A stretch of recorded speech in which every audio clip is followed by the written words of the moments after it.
नमस्ते साथीहरू, यहाँहरू सबैलाई स्वागत छ मेरो युट्युब च्यानलमा। मेरो नाम हो विष्णु प्रभा सापकोटा। मेरो काम हो सिक्ने अनि सिकाउने।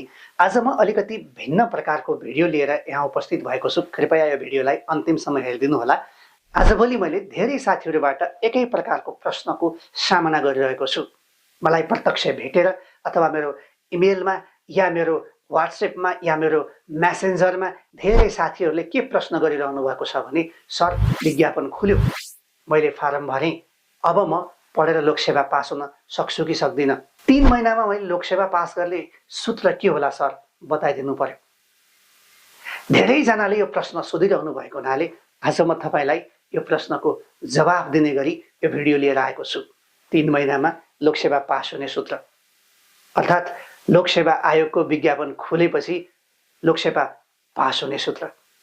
सुरुमै तपाईँलाई म भनिदिउँ, यदि तपाईँ युद्धको घोषणा भइसकेपछि हतियार खोज्न थाल्नुहुन्छ भने ढुकाउनुहोस्, तपाईँले युद्ध जित्ने सम्भावना एकदमै कम छ।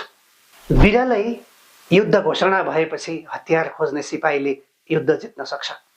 मसँग लोकसेवा आयोग 3 महिनामै पास गर्ने अथवा विज्ञापन खुलिसकेपछि पढेर लोकसेवा पास गर्ने सूत्र छैन। यसको लागि म तपाईँसँग माफी चाहन्छु। तर छोटो समयमा लोकसेवा आयोग पास गर्ने हो भने तपाईँले के गर्न सक्नुहुन्छ त्यो विषयमा म तपाईँलाई जानकारी गराउँछु। जुनसुकै तहको लोकसेवा आयोगको परीक्षा पास गर्नको लागि तपाईँमा निरन्तरता, धैर्यता, समर्पण आवश्यक पर्छ। बिना अध्ययन कसैले पनि लोकसेवा आयोग पास गर्न सक्दैन। गहिरो विषयवस्तुको बुझाइ नभएसम्म लोकसेवा आयोग पास गर्न कठिन छ। यदि कसैले मैले त यत्तिकै जाँच दिएको फुत्त पास भइहालेँ भनेको छ भने उसले तपाईँलाई ढाँटिरहेको छ। त्यस्ता मान्छेको कुरा नपत्याउनुहोस्। यदि कोही साथीहरू पहिलेदेखि सामान्य ज्ञानमा विज्ञ हुनुहुन्छ, रुचि राख्नुहुन्छ, सामाजिक विषयवस्तुहरूमा रुचि राख्नुहुन्छ, पत्रपत्रिकाहरू नियमित पढ्नुहुन्छ, लेखाइ पनि राम्रो छ, कक्षामा पनि अब्बल हुनुहुन्छ भने उहाँहरूले अलिकति छिटै लोकसेवा आयोग पास गर्न सक्नुहुन्छ। तपाईँले लोकसेवा आयोग पास गर्ने समय छोटाउन चाहनुहुन्छ भने यी 5 वटा स्टेपको फलो गर्न सक्नुहुन्छ। सबैभन्दा पहिलो स्टेप हो पाठ्यक्रम र पुराना प्रश्नपत्र आफ्नो टेबलमा राख्नुहोस् र तिनीहरूको राम्रो तरिकाले अध्ययन गर्नुहोस्। पाठ्यक्रमले के विषय समेटेको रहेछ, पहिला कस्ता कस्ता प्रश्नहरू सोधिएका रहेछन्, कस्तो प्रकारले उत्तर दिनुपर्दो रहेछ, के विषय पढ्नु पर्दो रहेछ, यसको बारेमा ज्ञान हासिल गर्नुहोस्। यसरी तपाईँले पाठ्यक्रम र पुराना प्रश्नपत्रहरू हेरिसकेपछि तपाईँलाई त्यो पाठ्यक्रमको पढ्नुपर्ने विषयको एउटा रूपरेखा प्राप्त हुन्छ, ढाँचा प्राप्त हुन्छ। त्यसको आधारमा तपाईँले आगामी दिनमा कस्तो कदम चाल्ने भन्ने कुरा थाहा पाउनुहुन्छ। पाठ्यक्रम र पुराना प्रश्नपत्र हेरिसकेपछि दोस्रो स्टेपमा तपाईँले आफ्नो सबल पक्ष र सुधार गर्नुपर्ने पक्षको पहिचान गर्नुहोस्। त्यो पाठ्यक्रम र पुराना प्रश्नपत्र हेरिसकेपछि तपाईँलाई के थाहा हुनु पर्यो भने म के विषयमा राम्रो छु। मानिलिउँ तपाईँलाई लाग्न सक्छ म सामान्य ज्ञानमा अब्बल छु, जिकेमा अब्बल छु, अथवा म आइक्यूमा राम्रो छु, मेरो लेखाइ राम्रो छ, छिटो लेख्न सक्छु, ह्यान्डराइटिङ राम्रो छ, भाषा शुद्ध लेख्न सक्छु, या मैले यहाँ भएका धेरैजसो पाठहरू कलेजमा पढिसकेको छु, पाठ्यक्रम मलाई त्यस्तो नौलो लागेन। यो चाहिँ तपाईँको के भयो त सबल पक्ष। अब सुधार गर्नुपर्ने पक्ष हुनसक्छ, मलाई अङ्ग्रेजी कठिन लाग्छ अथवा मलाई आइक्यू त्यति सजिलो लागेन यहाँ सोधेका प्रश्नहरू, या 5 नम्बरको प्रश्नमा सोधेको विषयवस्तु त मैले 8-10 मिनटमा लेख्न सक्दिनँ, मेरो स्पिड राम्रो छैन। तपाईँको आफ्नो सबल पक्ष र सुधार गर्नुपर्ने पक्ष यहीँबाट पहिचान हुन्छ। भनिन्छ नि, संसारमा सबैभन्दा पहिला आफूलाई चिन्नुपर्छ। आफूलाई नचिनिकन, आफूलाई नबुझिकन, आफ्नो बारेमा पर्याप्त ज्ञान नभएसम्म संसार जित्न कठिन हुन्छ। त्यसैले दोस्रो स्टेपमा आफूलाई चिन्नुहोस्। आफूलाई चिनिसकेपछि तेस्रो स्टेपमा तपाईँले अध्ययन गर्ने रणनीति बनाउनुहोस्। यो स्टेपमा तपाईँले के गर्न सक्नुहुन्छ त भन्दा, अब कसरी अध्ययन गर्ने भन्ने कुरा तपाईँ आफैले पत्ता लगाउनु भएका आफ्नो सबल पक्ष र सुधार गर्नुपर्ने पक्षले बताउँछ।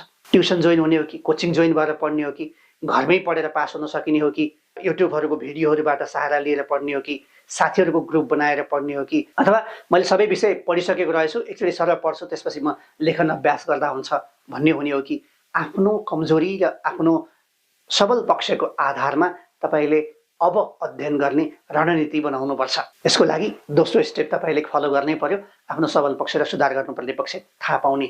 मानिलिउँ न तपाईँलाई कस्तो लाग्यो भने पाठ्यक्रमको बारेमा तपाईँलाई केही पनि थाहा छैन, पाठ्यक्रममा छापिएका जति पनि अक्षरहरू शब्दहरू छन् ती तपाईँलाई काला अक्षर भैँसी बराबर लाग्यो, तपाईँले यो विषयमा कहीँ सुन्नुभएकै छैन, थाहा पाउनुभएकै छैन, केही पनि जान्नुभएको छैन भने अब तपाईँलाई प्रपर गाइडलाइन चाहिएला।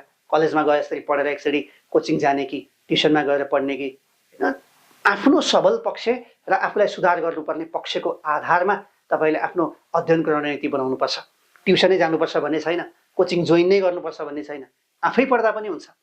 तर तपाईँको सबल पक्ष के हो त्यसको आधारमा तपाईँले आफ्नो अध्ययनको रणनीति बनाउनुपर्छ।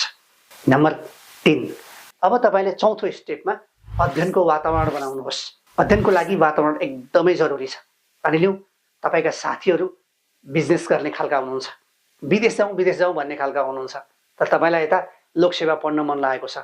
त्यो साथीको ग्रुपमा बसेर तपाईँले अब लोकसेवा तयारी गर्न सक्नुहुन्न, त्यहाँ तपाईँको वातावरण मिलेन। आफ्नो सर्कलको नजिकको आफन्त, गाउँका कोही साथीहरू जो यही लोकसेवाको तयारीमा लाग्नु भएको छ उहाँहरूसँग साथी बन्नुहोस्, उहाँहरूको सँगको सर्कल बनाउनुहोस्, उहाँहरूसँग एक कप चिया खाएर गफ गर्नुहोस्। साथीहरूसँग बस्दाखेरि पनि लोकसेवा आयोगकै गफ गर्नुहोस्। जो आफन्त सेवामा छन् अथवा सेवामा रुचि राख्ने छन् उहाँहरूसँग सम्पर्क बढाउनुहोस्। केही समयको लागि तपाईँसँग सम्बन्धित नभएका व्यक्ति पात्रसँग डिट्याच हुनुहोस्। घरमा पढ्ने वातावरण निर्माण गर्नुहोस्, पढ्ने समय तोक्नुहोस्। जागिर गर्नुभएको छ भने जागिर छोड्नुपर्छ भन्ने छैन, जागिरलाई नै पढाइसँग जोड्न सक्नुहुन्छ। जस्तो तपाईँ अफिसमा काम गर्नुहुन्छ, लेखनको स्पिड बढाउनु छ भने अब कम्प्युटरले गर्नुपर्ने काम हातले लेख्न थाल्नुहोस्, टिप्पणी हातले लेख्नुहोस् अथवा चिठीहरू हातले लेख्नुहोस्। चिठी हातले लेख्दैमा गलत हुन्छ भन्ने छैन। स्कुलमा तपाईँले पढाउनु भएको छ, सोसल स्टडी पढाउन थाल्नुहोस् अथवा त्यहाँको सोसल स्टडी अध्ययन गर्न थाल्नुहोस् अथवा सोसल मिडियामा त्यस्तो साथीहरूको ग्रुप जोइन गर्नुहोस्।